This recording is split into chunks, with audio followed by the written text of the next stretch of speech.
Murat did not want to get up from the warm stove to get out from under the cozy blanket. But the teenager's desire to smoke did not abate. Today was Sunday, and he knew that his parents were still asleep in the next room. When they woke up, it was unlikely he would be able to smoke. His father would probably smell it and pull him back by his ears. The boy took out the cigarette Aman had given him at recess yesterday and slipped off the warm bed as quietly as possible. He slipped into his father's roomy trench coat, which reached to his knees, slipped his thin feet into his felt boots, and stole toward the door. Almost inaudibly, he pushed back the latch, opened the heavy door, and found himself in the hay. He listened for a while, trying to determine whether or not he had awakened his parents. But it was quiet, no distinctive creaking of the bed, no footsteps on the floor. Murat walked to the street door, pushed back the heavy deadbolt, and felt the cold winter wind blowing against his face. It was already dawning outside. Murat jumped out the door, carefully pulled out a cigarette and lit it. Immediately, he felt unpleasantly dizzy and nauseous. The cigarette was strong, and after taking a couple of puffs, the teenager felt the nausea start to grow. And he felt so dizzy that he immediately wanted to go back to the warm house, duck under a blanket, and doze off. The wind blew the charcoal of the cigarette, making it smolder before his eyes. The teenager took one last puff, making bright dots run in his eyes, and tossed the cigarette but away from the door. Taking a gulp of cold, prickly air, he opened the front door and slid it shut. Just as cautiously, he opened the heavy, leather-covered inner door and crept toward the stove. With barely a creak of the wooden bench, he deftly climbed up on it and ducked under the warm tulip with pleasure. The house had long since been heated by gas, but his mother sometimes fired up the stove to bake homemade bread, and Murat liked to sleep on the warm stove. The nausea slowly subsided, but there was still an unpleasant bitter taste of smoke in his mouth. From under the tulip, I could see part of my parents' room and the hallway window facing the street. It's starting to storm. Murat heard his mother's anxious voice.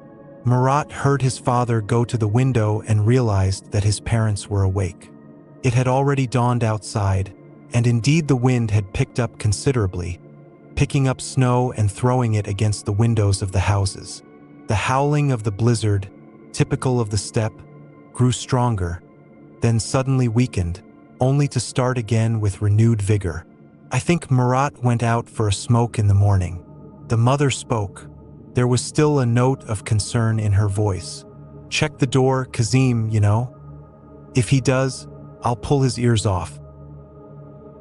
The father spoke deliberately loudly. He could hear him walking with wide strides across the room. Murat bit his lip. It seemed that he hadn't put a latch on the outer door, and he hadn't locked the inner door so as not to wake his parents. Now, his father would check it out and then probably grab him by the ear. The teenager shivered. He knew that the door should have been locked at all times. His father checked every night that the outer door was locked and locked the inner door, especially when there was a storm. He knew that in the village all parents scolded, even punished their children if they left the front door open in a storm. His father had not yet gone out into the hallway, apparently. Murat saw him hurriedly putting on a warm shirt, looking out the window. Close the shutters, Aza. It's a storm, he said hurriedly. Murat heard the inner door creak softly. He thought that the wind was about to blow it open with its usual force, and a whirlwind of snow would rush into the house. A light draft blew through the folds of his tulip and into his face. The teenager felt uneasy. The draft got under his robe and blew unpleasantly down his legs. He saw his mother come out into the hallway, wearing a warm quilted robe over her nightgown. She stood still for a moment, gazing toward the door. Murat couldn't see what was happening there, but he could see his mother's face turn white. The woman covered her mouth with her hand, afraid to cry out. This went on for a couple of seconds. "What do you want here?" Finally, she shrieked, pulling her hand away from her mouth. You don't greet your father kindly." The voice of Saget's grandfather was heard. Murat could recognize that voice from 1,000 others. He was very fond of his grandfather, who taught him to ride a horse, throw a harness, and made him a bow. When, a year ago, Saget's grandfather died, the boy could not find a place for himself. He already understood what death was, and that Grandpa Saget would never be with them again. That pain pressed on even a year later. He remembered the old man's kind smile, his olive black eyes that began to glow after Murat had deftly, at a gallop, thrown a harness over a wooden post in the yard. Could it be that Grandpa Saget is alive? The boy wanted to poke his head out from under his tulu and rush to him, but fear stopped him. Murat realized that it couldn't be, and the way his mother looked at his father told him that something was happening in the hallway that should not be happening. He saw his father literally leap out of the room. He grabbed a kitchen knife from the table, and with his other hand covered his wife as if protecting her. "Why did you come?" he shouted. "Go away. You don't belong here." There was determination in the man's eyes. Apparently he knew what was going on and what needed to be done. "I've come for you, don't you know?" Grandpa Saget spoke menacingly. Now Murat could see him. Grandfather had come closer, and now stood sideways to him. He was dressed in a quilted robe, girded with a girdle, his gray hair slicked back as it had been in the coffin. "Go away, you have no place among the living." Again, like an incantation, Murat's father shouted and swung the knife. The boy saw the knife pass through the old man's body as if he had never existed, hit the wall and fell to the floor. "The dead have no place among the..." In a trembling voice, the mother did not have time to say what she wanted to say. The old man hissed fearfully, put his hand out in front of him, and the woman, clutching her heart, fell down. Murat's father bent toward her, but then straightened up sharply and picked up a stool. The old man hissed again, extended his arm, and the man collapsed beside his wife. Saget silently approached the daughter and son-in-law lying on the boardwalk. He looked around the room. His black, faded eyes met Murat's. "Why are you hiding, grandson?" he said affectionately, smiling as if alive into his gray mustache that hung down below his chin. "Come out and give Grandpa Saget a hug." The boy could not move from his seat. An animal fear literally paralyzed him. But that same fear was screaming inside him to save himself, to do something, to run away. That there was no way he could stay in the house. "Hug me, grandson, hug me." The old man slowly approached the stove. He didn't move, as if he were floating, barely touching the floor with his feet. As if some force made Murat take his eyes off his grandfather's face and jump up, throwing away his heavy tulu. Everything happened as if in a slow-motion movie. For the first time in his life, Murat felt time begin to flow slowly. He saw his hand reaching for the shutters, his fingers grasping the steel handle, pulling it toward him. The shutters swing open, and he sees the sash of a plastic window. He lifts the handle and pulls the sash toward him. Murat couldn't see what was happening behind him at that moment, but he felt a slight draft. Grandpa Saget was approaching the stove, and it seemed to Murat that he would not be able to get out of the house in time. It seemed to Murat that he would not be able to get out of the house in time, that the old man would grab him by the legs and drag him to the floor. He heard something terrible rustling behind his back, and it was already near the stove, and there was no time to escape at all. He saw the window open slowly, and snowflakes flew into the gap, and the cold wind burned his face. He shoves his torso through the window as far as he can, so that only his feet remain there in the house. He slips down and falls into the saving snowdrift. Murat felt no pain from the fall. He jumped up at once, and in his socks, drowning in the snow-white cover up to his knees, ran to Grandma Ardak's house. He ran gripped by the gusts of the storm that had begun, which flew up by his shirt collar And then it seemed to him that it was Grandfather Saget who was grabbing him, that he was running after him, not wanting to let go. The teenager wrenched himself free and ran even faster. "Grandma Ardak!" He wanted to shout over the eerie howl of the blizzard, but shouting didn't work. The boy groped for air with his mouth, but his tongue, frozen, did not obey him. The familiar house was not far away. Here already it was. Smoke was coming from the chimney on the roof. He wanted to shout again, but again in vain. Murat knew that he must not stop running. He did not look back, but for some reason it seemed to him that if he suddenly stopped for a moment, Grandpa Saget would grab him. With a run, he hit the window, but it didn't shatter. He banged on the glass, crying, afraid to look back, crying and kept banging. He screamed, but he couldn't hear himself. Then he ran to the front door of his grandmother's house, and she opened the door, despite the fact that it was forbidden to open doors in a storm. From the eyes of her grandson, the old woman realized that something terrible had happened. Petrovich stopped on the threshold, tapped his felt boots against each other, shaking off the snow. Then he threw them off and put them neatly in the corner. Holding the bag in his hands, he went to the table set by Moravin and sat down on a kitchen stool upholstered with soft fabric. Quacking, he took a bottle of cognac, examined the label, and smiling, he took the same bottle out of the bag he had brought. Petrovich had worked as the chief mechanic of the agro firm for more than 20 years. Before that, he had been reduced from the army in the rank of Starlay for health reasons. The missile unit in which Petrovich served was located nearby, in one of the steppe regions. After discharge from the reserve, Petrovich moved to live in the nearest village, and knowing the technique quite well, he got a job first as a mechanizer, then as a brigadier of a tractor brigade. His wife got a job at the local school, and Petrovich, who had already gotten used to the local life, got used to it and did not want to move anywhere. Petrovich was already over 70, and this year he was finally going to take a well-deserved retirement.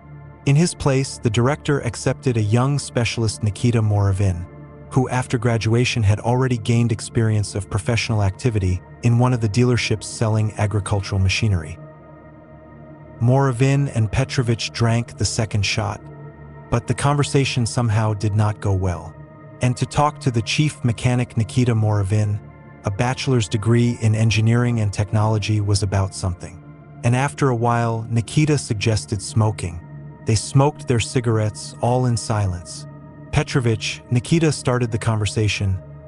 "I looked at the reports of the farm for the last 3 years, and something surprised me, even very much." Starkey, as it seemed, revived, looked at his interlocutor with his faded blue eyes. "I mean your yield," Moravin continued. "It's fantastic, more than 90 quintals per hectare, and on some fields even more." Petrovich took a deep drag and slowly nodded his head. "That's a lot for your area," Moravin continued. "I thought at first that the data were exaggerated on purpose, but why? Some people, on the contrary, reduce it in order to pay less tax on profits. And you have such a yield. How do you get it?" Petrovich continued to smoke in silence, lowering his eyelids, as if thinking about something. And Moravin continued, "I looked at the technological maps for cultivation of each crop. I can't say that you use some super technologies." He was silent and looked at his vis-a-vis, waiting for an answer. "Everything is correct," Petrovich finally said, carefully putting out the cigarette but in the ashtray. "In fact, there is no mistake, Nikita Mihailovich." Petrovich wrinkled his wrinkled forehead. "The yields you saw in the reports correspond to the actual yields. But how is it possible?" "It is possible, as you can see." Petrovich was silent for a while. Then he continued, "There is a certain peculiarity here in our lands. I wanted to talk to you about it, to warn you, like this. That's why I offered you to talk today in such an informal atmosphere." Petrovich silently poured cognac into shot glasses. Moravin raised his shot glass and they drank. Storms happen here in winter, Petrovich continued. Serious ones, you know. That's why you, Nikita Mihailovich, always lock or bolt the door when there's a storm. Lock yourself in general. I see, Moravin said, not quite understanding what the old man was getting at. So that the door would not be opened by the wind and the snow would not be covered with snow.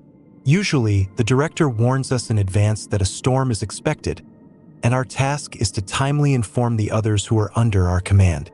Everyone notifies everyone they see. Of course, repeated Moravin.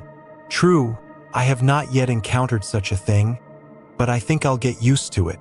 God willing to get used to it. I've been getting used to it for 20 years. The old man shook his head. It's not the wind or the snow that you have to lock yourself in. That's not the main thing in our storms. Not that, repeated the old man. And what then? Nikita looked at Petrovich with undisguised interest. When there is a storm, the dead start knocking on the houses. And if the door is not locked, they can enter the house. That's the thing. Moravin couldn't believe his ears. That's heresy. At first he thought he had misheard. But the old man's look was serious. If you let a dead man in, or if he enters the house when the door is unlocked, he kills. How do you mean? Moravin muttered. What dead men? What has the storm got to do with it, the crops? Are you serious now? Relatives? Friends? Good acquaintances who have died can come to you, and don't open the door for them. That's the kind of thing that happens here almost every time there's a storm. Everyone who lives here in our village knows about it. And the children are strictly instructed not to open the door. And still, there's someone who either opens the door or doesn't. And the next day, there's a dead body, or even the whole family. The old man seems to have lost his mind in his old age, thought Moravin. Such nonsense. They'll build you a nice house by spring, Petrovich said. The director keeps his word. Soon already. In the meantime, you'll live in this house. Moravin didn't know what to say. The house in which he lived now, indeed, gave him the director until spring, promising that in a couple of months Nikita will move into a new one, built by modern technology. In the house in which he was offered to resettle, according to the director, lived a family that moved. And in agreement with them, the management of the agro firm handed it over to the young specialist.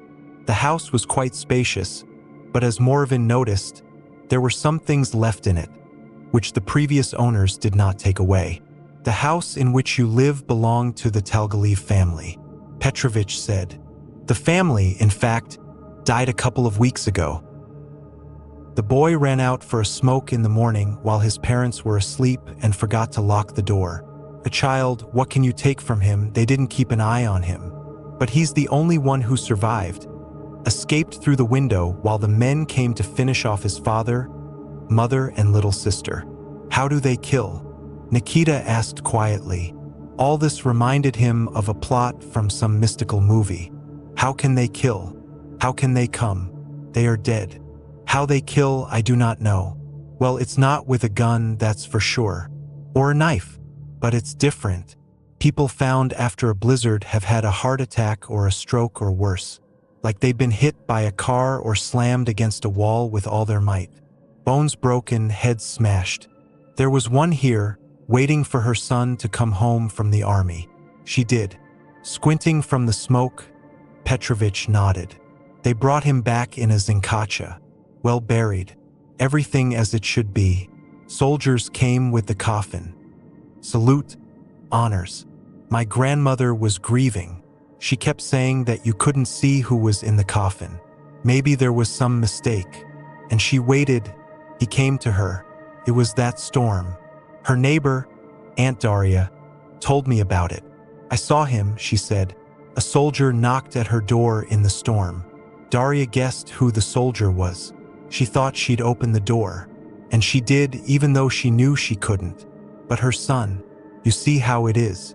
Nikolai Petrovich, you're not kidding me now? Nikita couldn't resist. Well, it's nonsense, really. I, of course, in childhood from my grandmother heard such tales. She's a country girl.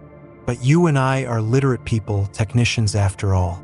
I figured you wouldn't believe me, or believe it but not right away." Petrovich nodded his head understandingly. "I didn't believe it right away either, but I locked the door before the first storm." "And what?" asked Nikita. "In the first storm, nothing. And in the second, also nothing.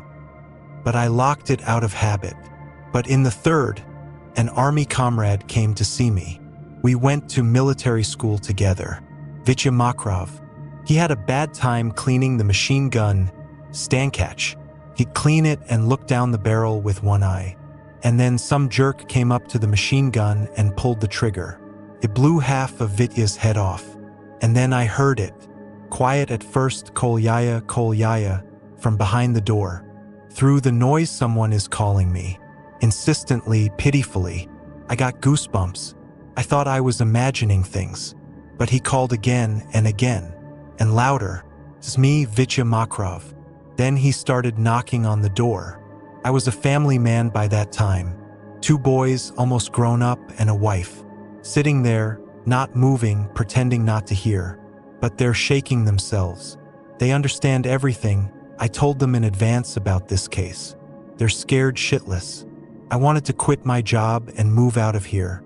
But those were hard times in the country. 90s. There was no work anywhere, and where there was, the pay wasn't great. I didn't get any jobs after the army. No specialty, nothing. But here they offered me a good salary and a house. So my wife insisted that we stay, and that's it. We'll get used to it, we'll endure it. It doesn't happen very often. So we stayed then. Then my sons grew up and left here. I buried my wife. Yes, Nikita said thoughtfully. That's how stories go on here. He didn't know what to think. Too convincing and believable story, told the old man. It didn't look like a hoax or the ravings of a madman. It seems to me, Petrovich said thoughtfully, that such high yields, it is not for nothing. We are paying, it turns out, for our well-being. After sitting a little longer, Petrovich left. Moravin felt uncomfortable after what he had heard. Even worse became from the thought that he lives in a house in which, for a strange, if not to say terrible reason, the family died. Nikita could not sleep all night, tossing and turning in the spacious double bed. In the morning, after the planning meeting held by the director, he stayed and told the director about yesterday's conversation with Petrovich. Uzengalev listened to him without interrupting. "It was I who asked Nikolai Petrovich to talk to you." Uzengalev spoke. "Everything he told me is all true." He looked seriously at Moravin. "So if you decide to stay with us, you must take care of your safety. The front door to the house when there is a storm must be locked. And you must not open it to anyone, no matter who asks you to. But there may be a situation where it will be someone in the neighborhood who needs help. Have you considered that?" Uzengalev shrugged. "We don't have anyone going out in a storm. We warn everyone in advance. The machinery stands still, it's pointless to work. So the villagers hardly need anything from you in a storm." Does Uzengalev believe in all this too? Moravin thought, leaving the director's office. Some kind of medievalism. ****. The working day passed as usual. Moravin checked the balance of equipment, accepted documents. All day long he rode around the good hangars, inspecting almost new Buller, Karovsi. The farm had an abundance of equipment, which proved once again that it was doing well. Moravin came home in the evening with the idea of cooking scrambled eggs and sausage for dinner and drinking coffee. He ate his first meal at the local canteen. The settlement was gasified, and gas was piped directly to the brick stoves. Nikita turned on the gas, took out a frying pan. A noise was heard in the next room. Nikita strained his hearing, thinking that he imagined it.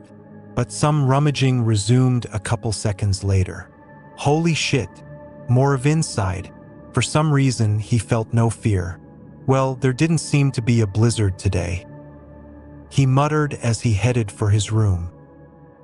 When he opened the door, he turned on the light, but there was no one in the room. There was a bed in the corner, a desk next to it, and in another corner, a small modern cabinet. By the window was a box of children's toys, some of which were scattered on the floor. Walking around the room, Nikita picked up a toy, a plastic monster, either a Terminator or something else, whose arm had been torn off. Turning off the light, Moravin left the room. Then, going into the kitchen, he listened. The noise was repeated again, but this time it was quieter. With determined steps, Nikita returned to the room, flicked the switch. There was still no one in the room, but something was wrong in the furnishings, in the scattered toys. Coming to the bed, Nikita bent down, lifted the coverlet with multicolored rhombuses and squares. And so it was, under the bed lay a boy, clutching a toy in his hands. "Come out, buddy." Trying to give his voice friendly notes, Moravin said, waving his hand in a friendly manner. The boy did not move, only his fingers were rubbing the rag elephant. "Come out, I'm your guest." Smiling, Nikita said. The child was still lying motionless with his legs tucked under him. Realizing that the boy was shy, Moravin lowered the coverlet, and leaving the room, headed for the kitchen again. Murat appeared there a few minutes later. To leave the house, one had to pass the kitchen, which was at the same time a hallway. The boy stood on the threshold, hesitating to pass. He was clutching a small box from under the railroad, in which he had put his children's toy stuff. "Come in, Murat. Why are you standing there?" Nikita pushed a stool over to him. "Have a seat. I suggest we drink coffee." He put coffee with condensed milk in a cup, poured boiling water. The boy hesitantly approached the table. Either he was so well-mannered, in relation to the elders, that he did not dare to refuse the offer, or else Nikita managed to make him comfortable. "You are Murat, aren't you?" Nikita took the box from the child's hands and put it next to him. The boy nodded. "Nikita." Moravin held out his hand to the boy, and he, after a little hesitation, put his small palm into it. The child's black, short-cropped hair was half gray. His eyes looked wary and attentive, somehow mature. Moravin was confused. It was the first time he had seen a gray-haired child, and even with such a look, it was clear that the boy had been through something very terrible. Nikita stirred a spoonful of coffee with condensed milk, blew on the steaming cup, and moved Murat. "Something, you have a buddy, all the toys are broken," he said, pulling out a box of broken soldiers. Moravin remembered that as a child he himself had broken plastic soldiers after battles, which he arranged them. "By the way, it can be repaired," he said, remembering how his father had repaired them, joining the plastic parts with a hot knife. "I can't promise they'll be as good as new, but they'll have arms and legs." The boy shrugged and took the hot cup carefully. "It won't be too hard for me." Nikita took a sip of coffee. "You can come in whenever you want. This is your house, after all." After Murat left and finished his coffee, Nikita ate dinner and began to look at the annual fuel consumption of the tractor fleet for the past year. Murat and his gray hair did not come out of his head. What could have frightened the child so much? Everything said that Igorich was not making it up. In the village, indeed, terrible things were happening. Of course, you could have asked Murat about it, and by his reaction, everything would have become clear. There's no telling how he would have reacted. Nikita did not want to traumatize the child's psyche with such memories. The next evening, Nikita heard a hesitant knock on the door and guessed that it was Murat came. He opened the door and let in the boy, who, entering through the threshold, extended his small palm for a handshake. Nikita shook it quietly. "It's ready," he said, taking out from under the table a box of soldiers, which he had repaired late last night. "Take, as they call it, work." The boy began laying out toy warriors, animals, inspecting them. Something like a happy smile flashed across the child's lips. "Some tea?" Nikita rattled the kettle, putting it on the stove. "With candy." The boy did not answer, continuing to look at the soldiers. "Murat, "Does Grandma know where you are now?" asked Moravin, pulling out a box of chocolates from the refrigerator. "It's just so she doesn't worry." After a little thought, the child nodded. He arranged the toys right on the floor and seemed to forget about everything for a while. Nikita sipped his tea, looking out the window. In front of him stood the neighboring house, behind which, as if a snow-white boundless sea, stretched snow-covered fields of the white steppe. In a couple of weeks, the first snow retention was to be carried out, so that the spring-melted moisture would not run down the slopes, but would be absorbed by the soil. The storm started unexpectedly. At first, the wind was slowly spinning the snowflakes as if starting them in a slow dance. Then faster and faster. Nikita's ear heard the characteristic howl of the wind, which began to intensify. Nikita looked at Murat, who, bored with his favorite toys, continued to fiddle with them, and the storm continued to twist the snow with a new, already some furious force, forming whirlwinds. The sight was mesmerizing. The steppe storm could be compared to a sea storm, the same force of wind, the power of nature, snatching snow waves, the same defenselessness, the insignificance of a man left alone with the elements. Among the swirling snow, Nikita managed to make out the outline of a human figure in a short tullacoat, which was heading towards the neighboring house. It was probably one of the mechanics who was late getting home from the mechanic's shop or garage. It was strange, because Kairat today, warning about the impending storm, said that all mechanics and fitters should be brought home 2 hours earlier. Nikita complied with the farm director's instruction and got off the bus last.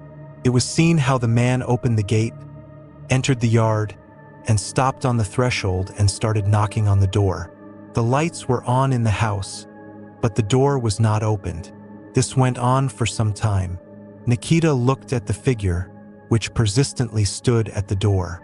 Suddenly, he felt someone grab his arm. Moravin turned around. It was Murat with fear in his eyes. He pointed at the window with his gaze, then ran to the door, keeping a pleading look on Nikita's face. "Of course, Murat, I can see," Nikita muttered, rising from his chair. "I know, they told me. Now I'll lock the door." He went to the door and put the deadbolt on. "Calm down, kid." He ran his palm through the boy's hair. "Don't be afraid of anything, and don't worry. As soon as the storm is over, I'll walk you home myself. Okay." The boy didn't play anymore. He sat down on a stool in the corner and lowered his head. Nikita wanted to distract him with something, but something told him that it was useless. Murat was tense. He occasionally raised his head, glancing out the window. The figure standing on the doorstep of the neighboring house was gone. Nikita sat down on his chair, took out his cigarettes, and having clicked one out of the pack, brought the lighter to it. There was a sudden knock at the door. Moravin listened, thinking he had imagined it. But Murat raised his eyes, which were full of fear, and kept them on the door. The boy's face turned pale. The knocking was repeated. Nikita didn't know what to do. It might well have been Murat's grandmother, who, naturally now, was worried about her grandson, and had come to fetch him. Moravin took a cigarette out of his mouth and approached the door. Murat jumped up from his stool, and ahead of him stood up, blocking the way to the door. He shook his head, a pleading look in his eyes. "Murat, I'll just ask who it is." Calmly, trying to give his voice convincing notes, Nikita spoke. "I will not open. Just ask who it is, and that's all." "Okay." The boy still stood, not letting him to the door. "It might be your grandmother who came to fetch you. How can we keep her out in this bad weather? Think about it." Nikita gently pushed the boy aside and approached the door. "Who's there?" he asked. "Nikito's great. This is Lekha Markelov." "Remember such?" Yes, it was the voice of Lekha Markelov, with whom Nikita studied at the same course of the Faculty of Mechanization, and moreover, lived on the same floor in the dormitory. He recognized this voice with a characteristic Gekkanai. They, of course, together washed the defense of diploma projects. Then Leka said that he was going to the farm to work as a foreman. Nikita did not remember the name of this agricultural enterprise, but according to Markelov, it was successful. The tractor fleet consisted mainly of imported equipment. All work was performed in accordance with advanced technologies. Yes, we went for spare parts to the regional center. With a driver, you have to order them, and we've stopped here not far away. Looks like a carburetor. It was definitely Markelov, and Nikita could not at such a difficult moment, because of some prejudices, not to help his classmate. His hand reached for the deadbolt. Marat clung to his hand, hanging on to it. Tears were streaming from the boy's eyes, and he was desperately shaking his head from side to side. "Leka, I'll get it," shouted Nikita. "Now just a minute." "Aha!" heard from behind the door. Nikita freed himself from Marat's clinging grip and, returning to the table, took the cell phone. Of course, in his notebook had to be Markelov's phone number. Without thinking long, he found the number and pressed call. There was a ringing tone no one picked up. "Nikitos, will you open up for me or not?" From behind the door heard the impatient voice of Leka. "What are you there?" Finally, a male baritone, remotely resembling Markelov's voice, was heard in the receiver. "Hello, Alexei, is that you?" asked Nikita, feeling how he is covered by an incomprehensible excitement. Answered not immediately, as if something thinking. "No, it's not Alexei, it's his father." "Can I hear Alexei?" "Alexei died a week ago." A voice answered dryly. "How died?" Nikita perplexedly shifted his gaze to the door, behind which stood Markelov. It cannot be. They were returning from the regional center and got into a storm. They wanted to get there quickly and chose a country road. Leka's father spoke, and Nikita thought that the man's voice trembled. The engine failed and they froze. Nikita didn't know what to say. After some pause, Alexei's father passed out. No one called out the door anymore. The storm ended after an hour and a half. Marat sat still in the corner, having calmed down a bit, and Nikita took him home. "Is it okay that he comes to see you?" asked grandmother Ardak, looking at Nikita from under the colorful scarf tied up to the eyebrows. "Of course not. After all, it's his house. He still has some things there." Nikita shrugged his shoulders. "For God's sake." The old woman nodded. "He doesn't talk," she said, sighing. "He was very frightened when his parents died. They showed him to the doctors, but they don't know what to do. I've noticed. He understands everything, but he doesn't talk. There was a storm today. I didn't know he'd left home. I wanted to meet him, but then I thought you probably wouldn't let him in until the storm was over." "Yes, of course. We waited it out, and only then did I bring him in." Old Ardak looked thoughtfully at Moravin. "Yegorik should have warned you," she said, casting a quick glance at him with piercing black eyes. "About locking yourself in? I'm aware of that. But how is that possible, anyway?" "It's the spirits coming." The old woman shrugged. "It was a long time ago, when the land here wasn't so fertile. It's a tribute for good crops, for healthy livestock. But it's a kind of sensation, isn't it?" She shook her head incomprehensibly, looking at him questioningly. "It can and probably should be studied," Nikita said. "Science has not yet encountered anything like this." "You're a scientist, son," she said, smiling. "You are interested, as well as others, also scientists, who came years." She squinted, remembering something, which made her swarthy face look like a baked apple. "About 30 years ago. They came from Moscow, even with some crates like suitcases." The old woman swept her bony hands through the air, making a rectangle. "They wanted to study. There were 3 of them. They found them dead in a house that had been blown over by a blizzard. You can't change this power, no matter how much you study it. It's not ours to give this power. It's not ours to change. Asterisk, asterisk, asterisk. You're really something, old man." There was amazement, admiration, and almost envy in Yen Boldyrev's voice. "I'll tell you honestly, I wouldn't have believed it if I hadn't known you, our excellent man. No, by God. At first I thought you were playing a joke." Yen Boldyrev left their class in the second year. More precisely, somehow he transferred to university, to the Faculty of Journalism. Boldyrev had a passion for literature. This passion was so irrepressible that sometimes, instead of completing a term paper, Ian would start reading some historical or fantastic novel. He would tell his fellow students about it with such passion and interest, with which it was impossible to retell even the most fashionable movie after watching it. Boldyrev possessed a certain charisma. He could talk about seemingly simple and ordinary things in such a way that any person, even those far from the subject, could listen to him endlessly. And when the lecturer, addressing the audience, asked, "Are there any questions?" Jan would ask them, but they were not quite on the topic. At the end of the first year, to Jan, thanks to his talent, stuck to the nickname of the journalist. Nikita remembered that when their course had not yet graduated from the institute, Jan, already in full print in the local newspaper. He found his cell phone number in his notebook and decided to call. "Nikitos, Yen, as usual, did not let me put in a single word.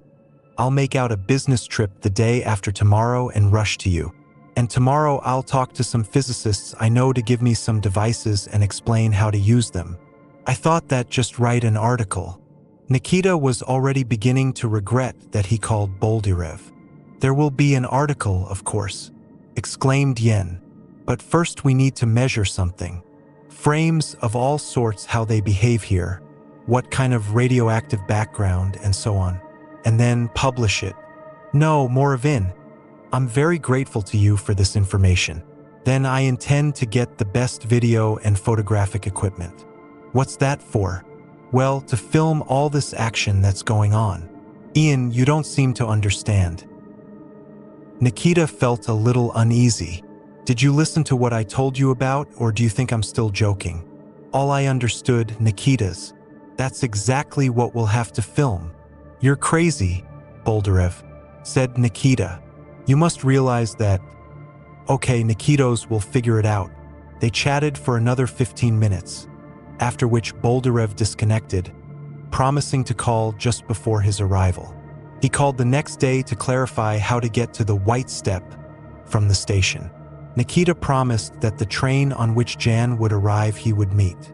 The next day Boldyrev said that he was coming tomorrow, by a train that would pass through White Step at 3:30 in the afternoon. "Meet me by all means," he said. "First, I don't know how to get to your Kolkhoz, or whatever it is called now. And secondly, I have quite decent stuff which I won't be able to carry. It's a piece of equipment." "Good," mumbled Nikita. "I'll take the car." "Done, wait." Having reported the number of the car, Yen disconnected. Moravin did not assume that having told Yen about the terrible phenomena of the dead, he would want to somehow experiment. However, judging by the mood Boldyrev, he wanted to do just that. Nikita hoped that still, he would be able to dissuade the irrepressible journalist to explore what was happening in the White Step more deeply. After lunch, sitting behind the wheel of a service Niva Chevrolet, Nikita drove to the railroad station. He recognized Boldyrev at once, barely noticing his oblong face in horn-rimmed glasses. Yen waved him over and handed him a huge black sports bag. It was followed by a second one, not much different in weight from the first. Then a third, a little smaller. After which, Boldyrev himself jumped onto the platform. "Well, hello, Moravin." He extended his long palm with thin fingers. Nikita shook it, and they embraced with feeling. "What are you up to, you tell me?" asked Nikita, stowing bags buddy in the trunk of the Niva. "And what is unclear?" Boldyrev raised his eyebrows in surprise. "We're on to wait for your demon. What else?" Nikita shook his head unhappily. "Do you think it's all a joke?" "On the contrary, my dear friend." Jan put his arm around Moravin's shoulders. "On the contrary, I believe you. Once again, that's why I came here. The same material if you film it, if you can shoot it. Nikita interrupted January. So, the one, as always, not paying attention to epithets. If all this is filmed, old man, you cannot even imagine what it is, dough. Ooh. Boldyrev rolled his eyes and shook his head dreamily. And I won't offend you, don't you think? He jokingly poked his friend in the shoulder. You gave me such a thing. Nikita closed the trunk. Let's go, okay. Listen, and beauty, what a beauty. Jan looked around and took out of the case hanging on his belt camera. That's what it's like. Step. White indeed. Nikita waited until Boldyrev took a few pictures. Then he turned on the ignition. Listen, and with what frequency does he come? Jan settled on the front seat and gazed out the window. Who? Well, the storm. That's when everything happens. I don't know, I had one once, the one I told you about. Aha. Boldyrev grumbled unhappily. It's not enough to hang around here for a month waiting. Well, let's hope that something will happen soon. I'll take you home now, Nikita said, driving down a country road. You make yourself comfortable there, and I'll go to work. I'll be there only in the evening. Sure, old man. Jan nodded vigorously. You mind your own business, work first and foremost. I'll do mine. Don't forget to lock the door in case of a storm. Nikita said impressively. I will. Okay, I'll take care of it. Jan waved it off. Nikita unloaded the guests' bags in the yard and went to the department, cursing himself with the last words for calling Boldyrev. In the evening, he was already waiting for him with a table covered with delicacies, in the middle of which, like a crown of treats, stood a bottle of French cognac.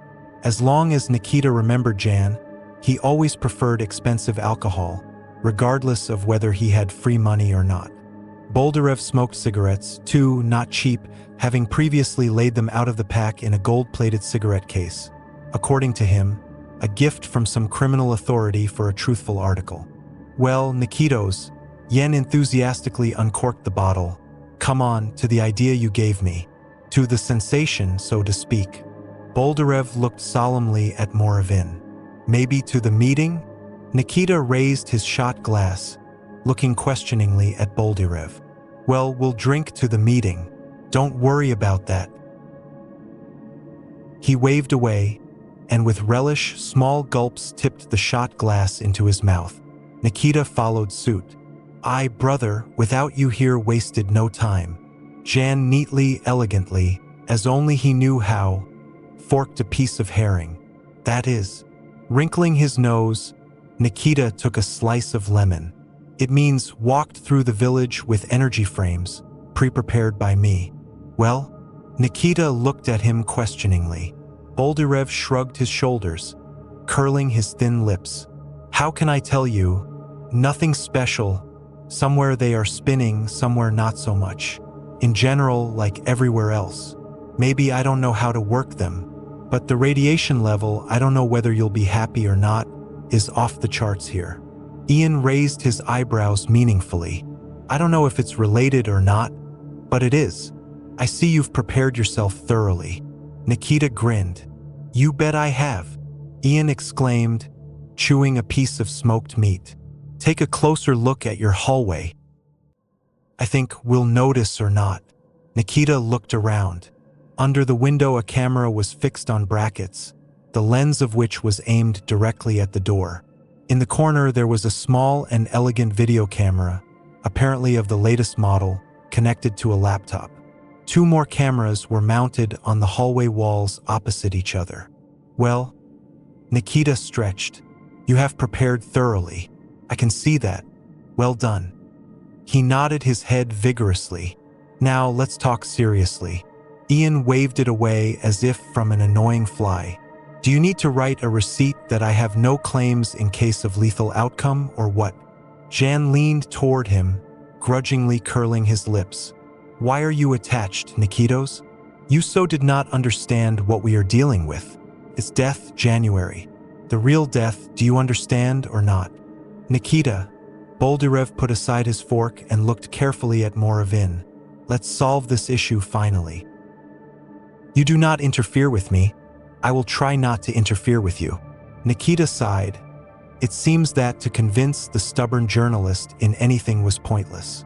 Jan again splashed cognac. Do not boil, old man, he said cheerfully. Come on, another small one. They knocked back the shot glasses. Jan exhaled quite a bit and looked at Moravin with a slightly clouded look. I'll tell you this. What we're going to deal with, I have a clear idea. He held up a long forefinger. I wasn't born yesterday, and I know enough about all these anomalies. I've written about something like this before, so I've prepared myself in that respect too. And how it would be interesting to know Casper fucking. Nikita muttered. Botarev was not offended. Amulets. He unbuttoned the collar of his shirt, pulled back his neck, turned his head. See, no? There was a silver chain hanging around Boldarev's neck, and a pair of gaitons. And there's something put in the room, too, he said, buttoning his collar. Speaking of which, you'll have to wear one too. Do you really think that your amulets crosses will help? They've already helped, Nikit. Ian said seriously. These are not simple amulets crosses, as you say. At least they will slightly reduce the impact. Well, should not die, that's for sure. Nikita realized that Jan wanted to involve him in the experiment too. To see a dead relative, is not it great? After all, it fully confirms the theory of the afterlife, Nikita's. After that, you won't be afraid to die, if you can see the proof of its existence. My God, what an idiot, thought Moravin, realizing from Jan's groggy look, from his devilish excitement, that he will not stop until he reaches a certain limit, when his instinct of self-preservation tells him that he can't go any further. Until he feels that fear, then we'll see. Boldarev took another bottle of expensive cognac out of his bag. I can tell you, based on my experience, Yen corrected his glasses. A good drink plays an important role in such operations. It acts as a stimulant, so to speak. So, he poured the rest of the cognac into shot glasses, filling them to the brim. Let's drink to the storm. They clinked and drank. Speaking of which, if you believe the meteorologists, Jan looked meaningfully at Moravin. Another storm is due tomorrow. Nikita nodded and lowered his head. Well, let him try, paparazzi dickhead. And if tomorrow, who knocks on the door, we'll see how not to play point at this shark of the pen. Chapter 2. Yen Boldarev did not lie about the storm. Nikita found out about it at work. The mechanizers were half-heartedly talking about what would happen in the evening. Director of White Step Kairat Kazimov met him in the corridor of the department. The men shook hands. Nikita, there is going to be a storm tonight. Kairat spoke up. Moravin nodded, trying to catch any tension in the director's face. But he was unperturbed, looking straight into his eyes. You let the guys go home early, he continued, so that Talek had time to divorce everyone and himself to get home safely. Okay, sure. Also, for 2 hours? Kairat nodded. No field work, it's still winter. Good. Yes, one more thing. Kairat took him by the elbow. I heard your friend is here. You should warn him too. Not to go out in the evening, it's the steppe after all. That's for sure, Kairat. The steppe is not a city. Letting the bus driver go last, like last time, Nikita went to his place on foot. Jan was preparing for the evening. Having checked all the cameras, he was connecting the video camera to the laptop. Put it on right there on the table. Without turning around, he threw when Nikita entered the hallway. On the table, there was a silver cross and a couple of amulets made of wood or ivory with unknown symbols. Nikita sat down on a chair. Boldarev clicked the mouse, and the hallway and part of the kitchen appeared on the monitor. Well, it seems to be in order. Satisfied, he muttered. Then he looked at Nikita. Why aren't you putting it on? Jan turned to him. He looked tiredly at the journalist, shook his head. Boldarev put his hands to his sides, noisily exhaled through his nose. You know what? Don't disrupt me. We agreed, you don't interfere with me, I don't interfere with you. Boldarev's dark eyes glittered angrily under the glasses. I've come from far away. I've tied up the equipment. It's good that I haven't strained the people, and he's shamming me here. All right, I'll wear your bling. Nikita's given up. And don't call my amulets bling. You can insult me all you want, but don't touch them. They've saved me more than once. You got it? Got it. Nikita waved away and reluctantly began to put on first the chain, then Gaetan's. Wow, I think it's starting. Jan nestled against the window, watching the first gusts of wind. Well, I'm all set. He looked at the laptop screen with satisfaction, and as if anticipating some kind of celebration, sat down on a stool, proudly straightening his back. Nikita sat down next to him, took out cigarettes and smoked. Would you like some? Jan got up from the stool, took out a bottle of cognac and 2 glasses. For courage, so to speak. Come on. Moravin didn't feel much like drinking. Yen quickly filled the glasses more than half full and bumped with Nikita, emptied his own, eating a slice of lemon. Good stuff. Quite a quack, he said, glancing out the window again. It's getting stronger. Suddenly Marat came out of the room. Nikita noticed him first. Hello, he said confusedly. How did you get here? The boy approached Nikita in a businesslike manner and, as always, held out his palm. Moravin shook it. Who is this? Jan frowned unhappily. Or has it already started? He looked at Nikita. How did he get here? He has a key. That's Marat. He lived here with his parents before the incident I told you about. Sometimes he comes to see me, goes into his room. That's the last thing we need. Ian grumbled unhappily. I don't understand how he could have gotten past me. Marat, meanwhile, came to the door and, to Boldarev's amazement, bolted it shut. What are you doing here, you little brat? Jan rose from his chair, staring at the boy. Nikita grabbed him by the elbow. He doesn't talk, Ian. Not since the incident. My God, he's all gray. Boldarev stared at Marat unapologetically. He sat down on the bench near the door and looked at Boldarev incredulously. Jan, with his hands in his pockets, shifted his gaze from Marat to Nikita. The journalist's eyes glittered angrily from under the glasses. We won't be able to do anything today, Nikita said calmly, crossing his arms over his chest. Here, a child, and he has no amulets that, as you say, can protect against everything. I won't let you open the door no matter who knocks. Ian, keep that in mind. Boldarev poured himself some brandy and drank it in one gulp, without a snack. What the hell? He muttered. Send him home, that's all. He won't go anywhere in such a storm.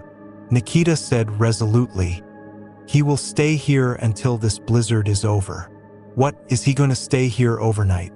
Jan shouted, which made Marat shudder. Jan, this is his home after all.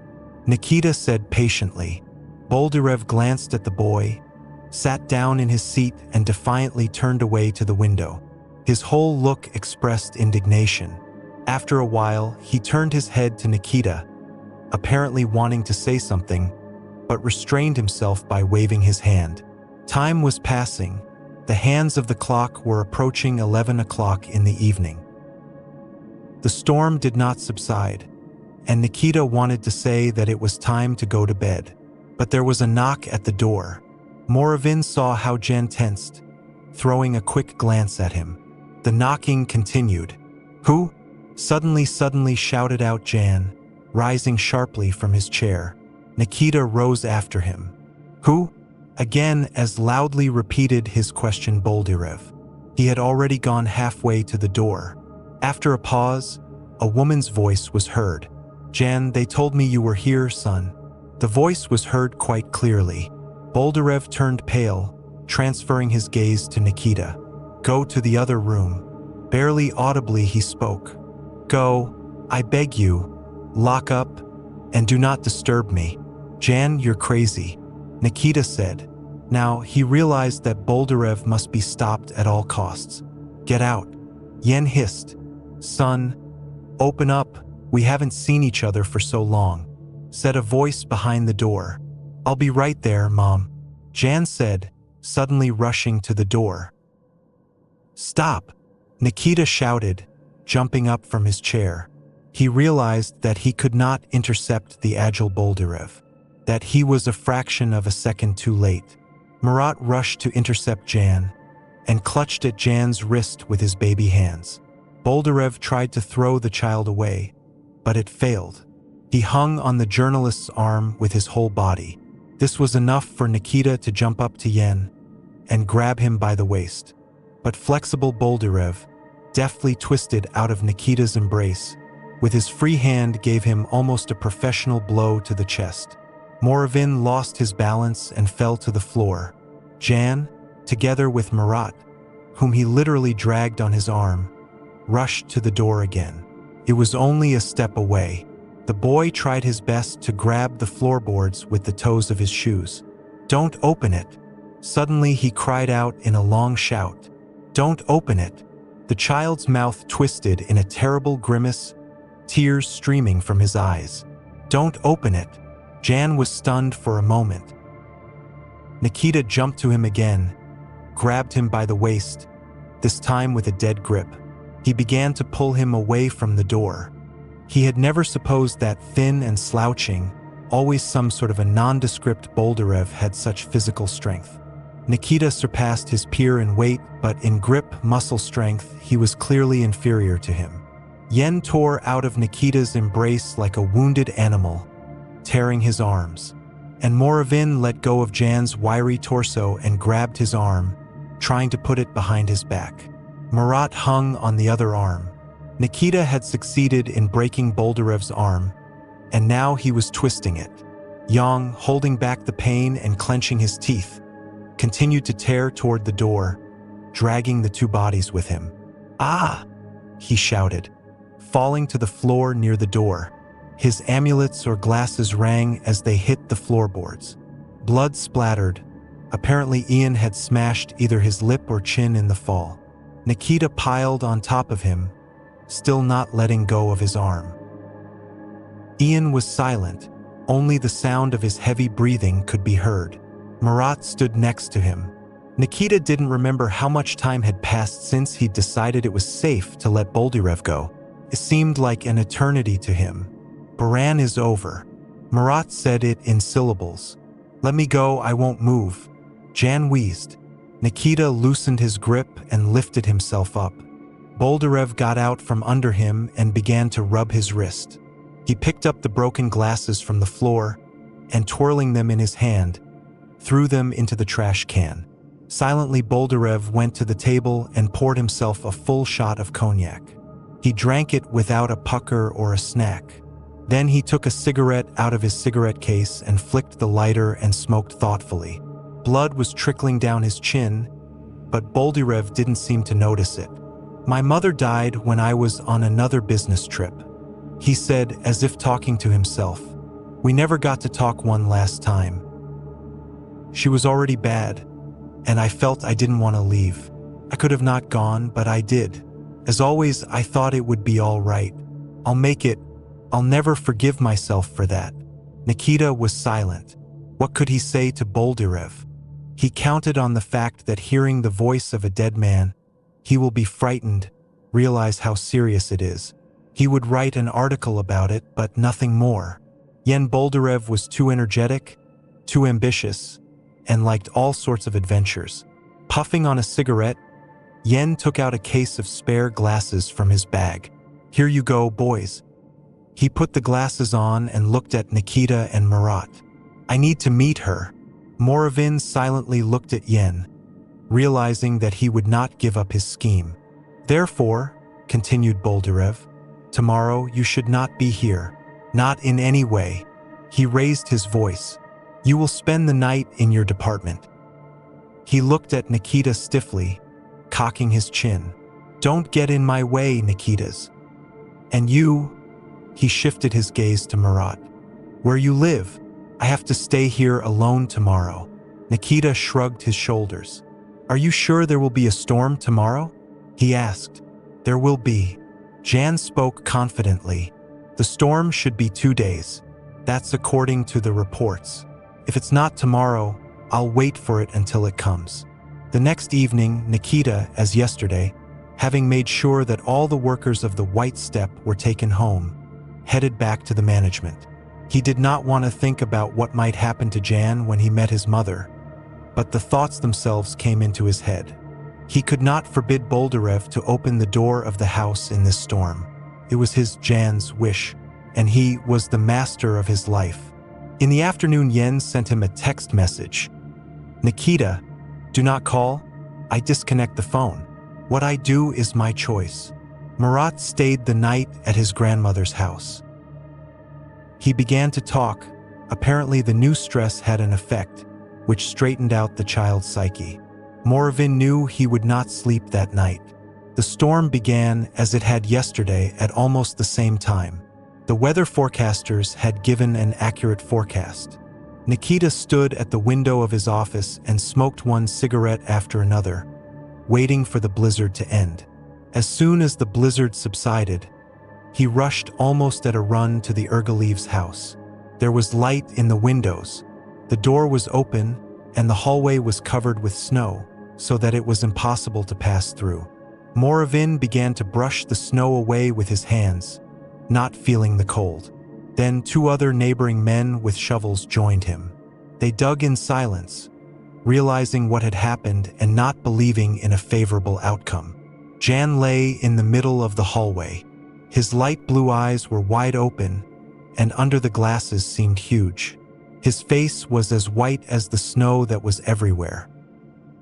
Whether Jan was breathing or not was difficult to determine. "Jan!" shouted Nikita, unbuttoning the collar of Boldarev's shirt. He noticed that somewhere disappeared amulets, obliged to keep their owner. Only on the pale, wiry chest remained burns in the form of a cross, an oval and a crescent moon. "It is not ours to give this power. It is not for us to change it." Grandmother Ardak's words came to mind, but Jan continued to believe that he was special, that he was lucky. He touched Boldarev's cold hand, trying to feel for a pulse. There was none. Then Moravin began to do artificial respiration, blowing warm, living air into Jan's lungs. Then he pressed on his chest, having already forgotten how many shakes he had to make after the next breath. Some of the men called the village doctor and went to meet him on a tractor because it was impossible to get through by car.